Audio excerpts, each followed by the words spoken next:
Radio Publique Africaine.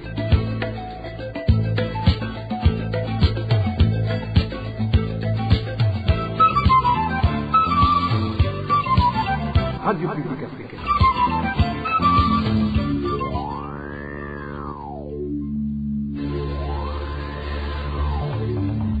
C'est le moment de suivre le journal parlé en français. À la présentation, Nadège Irakoze.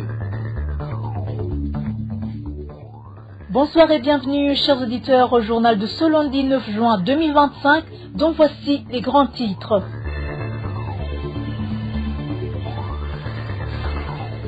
L'Organisation pour la protection des droits humains, l'IDTK, est préoccupée par les violences continuelles perpétrées contre les membres du parti CNL, Fidel Dagatongwassa, par les Imbonerakure du parti CNDD-FDD et que ces derniers ne sont jamais inquiétés. Célébration ce lundi de la journée nationale du patriotisme au Burundi. Cependant, l'organisation Parsem regrette que ce qui se passe actuellement dans le pays soit contradictoire avec la signification du mot patriotisme. Les océans et leurs écosystèmes sont beaucoup menacés selon l'ONU. Dans la conférence internationale des Nations Unies sur les océans qui se déroule à Nice en France, les États sont appelés à agir rapidement pour assurer leur protection. Voilà pour le menu. Tout de suite le développement du journal.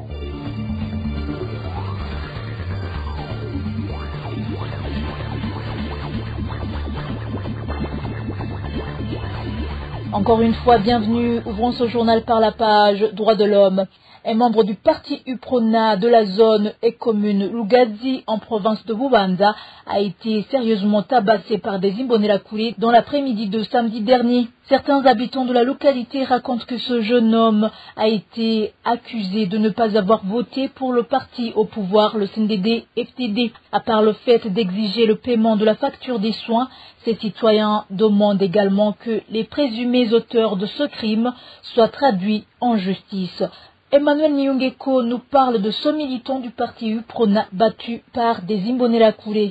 Ce militant du parti UPRONA qui a été sérieusement tabassé par des Imbonerakure dans l'après-midi de samedi de la semaine écoulée, le 7 juin 2025, s'appelle Élisée Nkurunziza, âgé de 18 ans. Il est originaire de la cellule Choga, colline Kibuye, zone et commune Lugazi, en province de Bubanza. Certains habitants de la localité racontent qu'il a été attaqué au moment où il est rentré à son domicile, accusé de ne pas avoir voté le parti au pouvoir, le CNDD-FDD. Parmi ceux qui l'ont frappé figure un administratif à la base, comme le témoigne notre source. Ceux qui ont frappé Nkuru sont Ndikumwami Samson, un autre jeune Imbonerakure du nom de Ndikumasabo Jérôme, le chef de la sous-colline Nyamirembe qui s'appelle Nimbona Jean-Claude. Il y avait aussi Évariste. Ils l'ont vraiment fait souffrir. Les membres du parti au pouvoir, le CNDD-FDD, auraient été frustrés par le fait qu'ils n'ont pas gagné les élections législatives et communales dans la nouvelle commune d'Omhanda, comportant les communes d'Omhanda, Gihanga et Lugazi. Après des coups et blessures reçus, le nommé Élisée Nkurunziza a été conduit au centre de santé de Lugazi pour être soigné. À part d'exiger de régler la facture des soins qui s'élève à 97 000 francs burundais, ces citoyens demandent également que les présumés auteurs de ce crime soient traduits en justice. Il n'a pas les moyens de se faire soigner. On voit bien qu'ils agissent comme ils veulent, protégés par ceux qui les soutiennent. Tout cela arrive parce qu'ils ont été les derniers dans la commune Imhanda.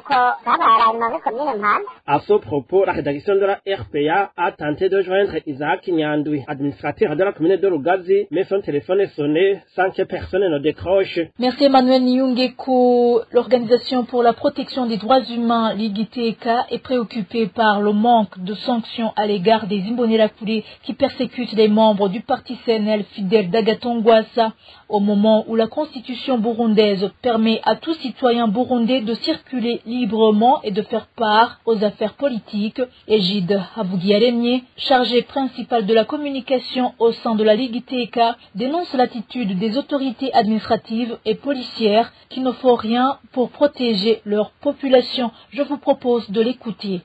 La Ligue ITK est préoccupée par l'impunité des Imbonerakure qui sont impliqués dans des violations des droits humains dans le pays. Dans la nuit du 2 au 3 juin 2025, 10 ménages des membres du parti SNEL et d'Agathon Rwasa, dont celui du représentant communal du parti Dieudonné Ndururutse, ont été la cible des attaques au jet de pierre par des membres de la milice Imbonerakure en province de Butanyerera, commune Busoni, Sonchore, commune Sanduta. Les vitres de 2 de ces maisons ont été brisées. Selon un témoin oculaire, des membres de la milice Imbonerakure veulent que les membres du parti SNEL adhèrent par force au parti CNDD-FDD. La Constitution du Burundi, en son article 3 des valeurs fondamentales, stipule que tous les citoyens burundais jouissent des mêmes droits et ont le droit à la même protection de la loi. La Ligue Teka s'insurge contre le comportement des instances de sécurité pour arrêter et traduire devant la justice les présumés auteurs. Nous rappelons à l'État burundais qu'il a l'obligation de prévenir ces violations et de protéger la population sans parti prise. À présent, page politique, le Burundi a célébré ce lundi 9 juin la journée nationale du patriotisme.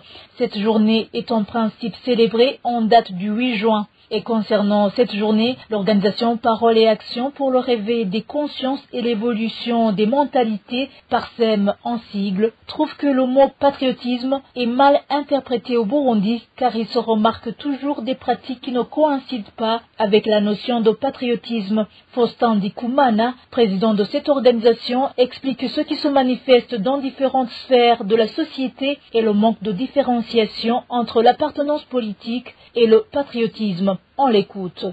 D'abord, le principe de patriotisme et d'aimer sa patrie est un principe noble. Mais il faut, une fois qu'il y a des controverses, quant à l'interprétation du concept du patriotisme. Parce que beaucoup d'entre nous confondent la nation et les régimes en place. On peut avoir des problèmes, on peut s'opposer à un régime en place dans un pays, mais ça ne veut pas qu'on est contre son pays, qu'on ne l'aime pas.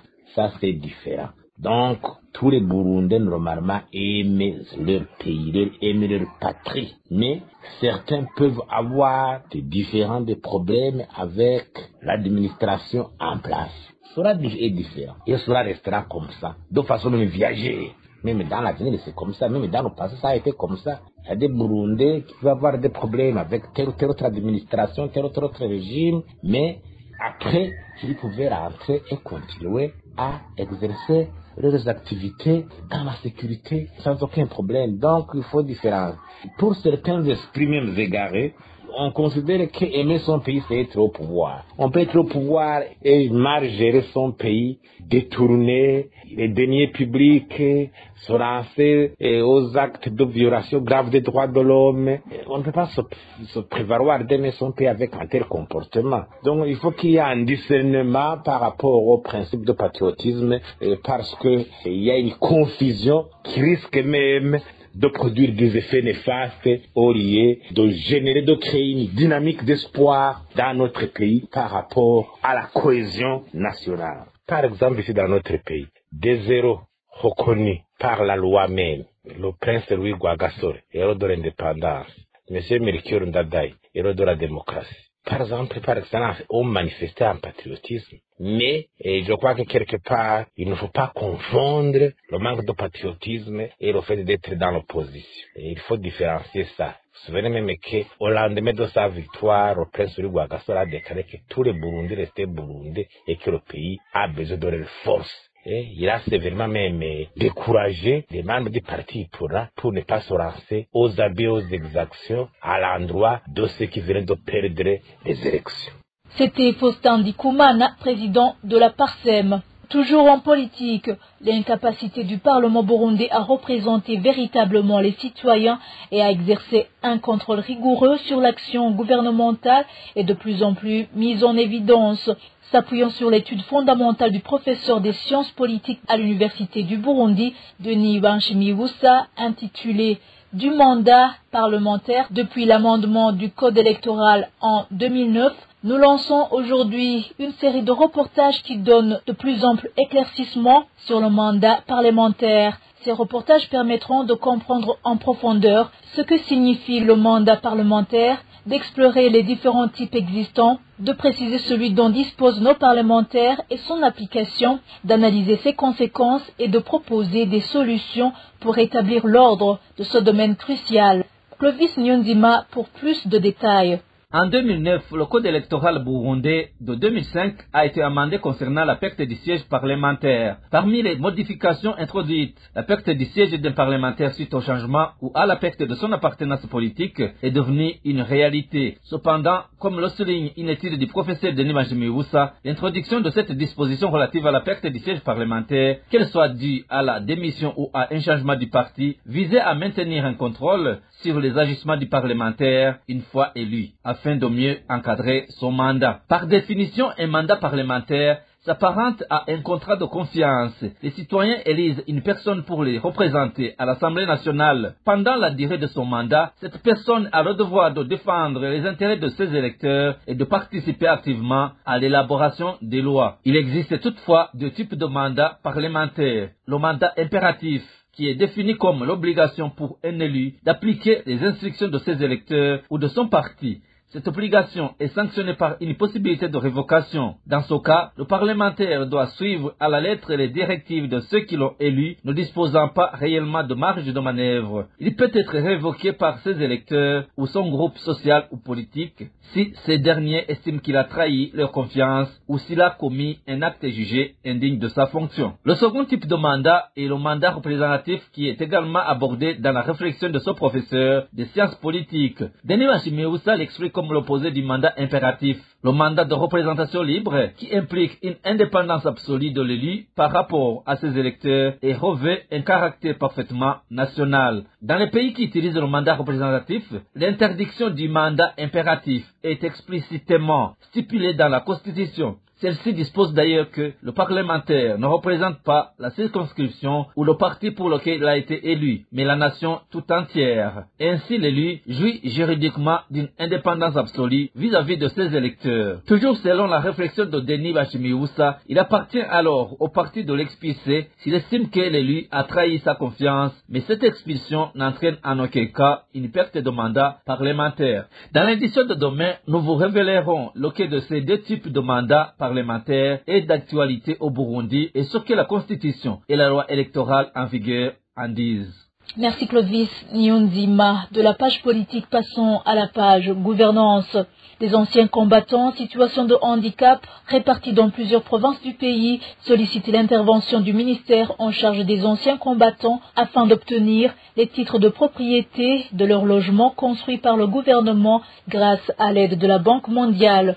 Ces vétérans affirment qu'il y a déjà 11 ans qu'une promesse leur a été faite concernant l'octroi de ces documents officiels. Cependant, jusqu'à ce jour, ils n'ont reçu aucune réponse concrète à leur requête. Reportage signé David-Claude Mbananayo.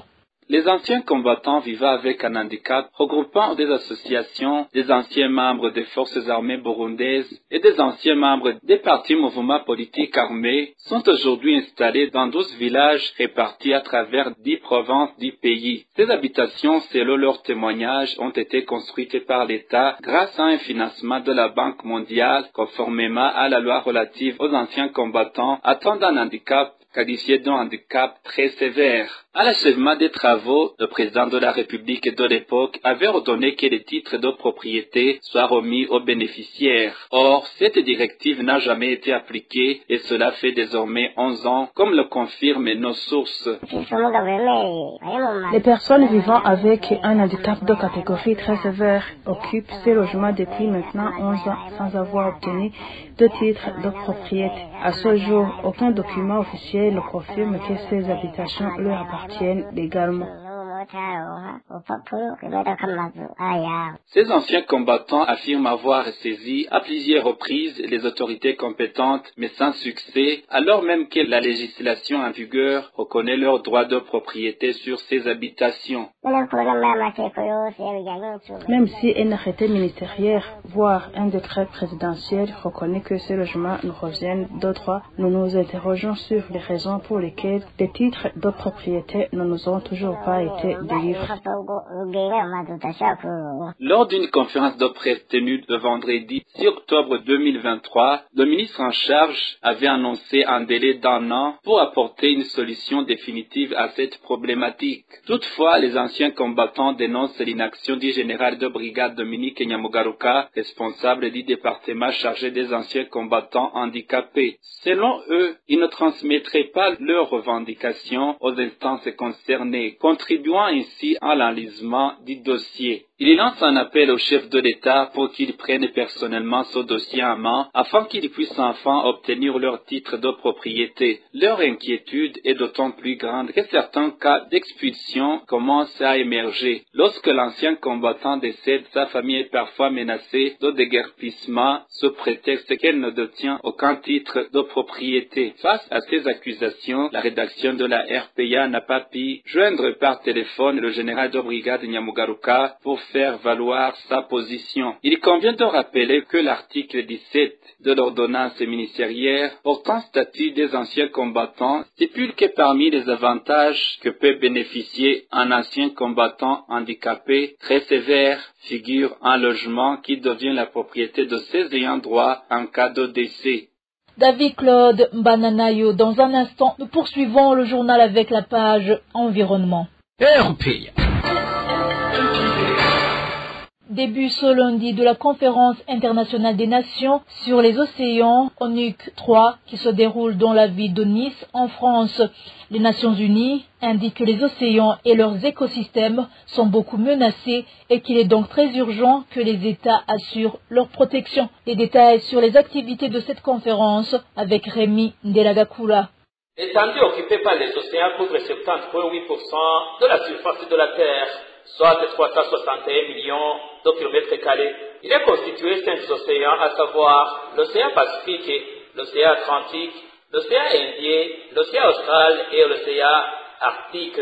Depuis quelques années, les Nations Unies ont révélé que ces océans sont plus menacés parce qu'ils sont devenus l'endroit où on dépose tous les déchets qui détruisent petit à petit les écosystèmes, alors que sans eux, le monde fera face à la catastrophe car il absorbe 30% du CO2 mondial. Les experts en environnement indiquent que parmi les menaces que subissent ces océans, on distingue 8 millions de tonnes qui sont déversées chaque année et les poissons qui sont surexploités à 34%. Dans la 3e conférence des Nations Unies sur les océans, tenue dans la ville de Nice en France, une cinquantaine de présidents et de représentants des pays ont parlé sur la protection des océans, très important sur la vie et tout humain de la planète Terre. Le président du Burundi, Evariste Ndayishimiye, a pris part dans cette conférence au nom de l'Union africaine. Cette conférence des Nations Unies sur les océans débute ce lundi et prendra fin vendredi prochain, en date du 13 juin 2025. Merci Rémi Ndelagakura. Parlons société pour clôturer le journal. Différents types de légumes comme les amarantes, les choux, les tomates et autres font partie des denrées alimentaires dont les prix ont beaucoup grimpé en mairie de Bujumbura. Selon des habitants de cette localité, la situation est devenue alarmante. Walter Kwizera nous fait le point. Ces plaintes proviennent d'un habitant de la mairie de Bujumbura qui déplore la flambée des prix des denrées alimentaires, notamment des légumes devenus hors de portée. Il cite en exemple les amarantes, les choux et d'autres produits similaires dont les prix ne sont plus abordables. Cet habitant témoigne. C'est vraiment honteux. Le piment coûte 500 francs burundais. Un oignon se vend entre 500 et 1000 francs selon sa taille. Les amarantes qu'on achetait à 200 francs coûtent maintenant entre 500 et 1000 francs. Un petit chou coûte 1000 francs burundais. Quant aux tomates, elles sont à 3000 francs. C'est vraiment dommage. Les prix ont tellement grimpé qu'on ne trouve plus les mots pour décrire cette situation. Les habitants de la mairie de Bujumbura disent ne pas comprendre pourquoi les prix ne cessent d'augmenter sans jamais redescendre. Ce phénomène ne touche pas seulement Bujumbura, la hausse s'observe également sur d'autres denrées alimentaires dans plusieurs provinces du pays, alors même que le pouvoir d'achat de la population reste très faible. Merci Walter Kwizera. Et voilà, chers auditeurs, c'est ici que nous mettons un point final au journal de ce lundi 9 juin 2025. Merci pour votre aimable écoute. Merci à tous mes collègues pour le travail accompli. Bon début de la semaine à tous.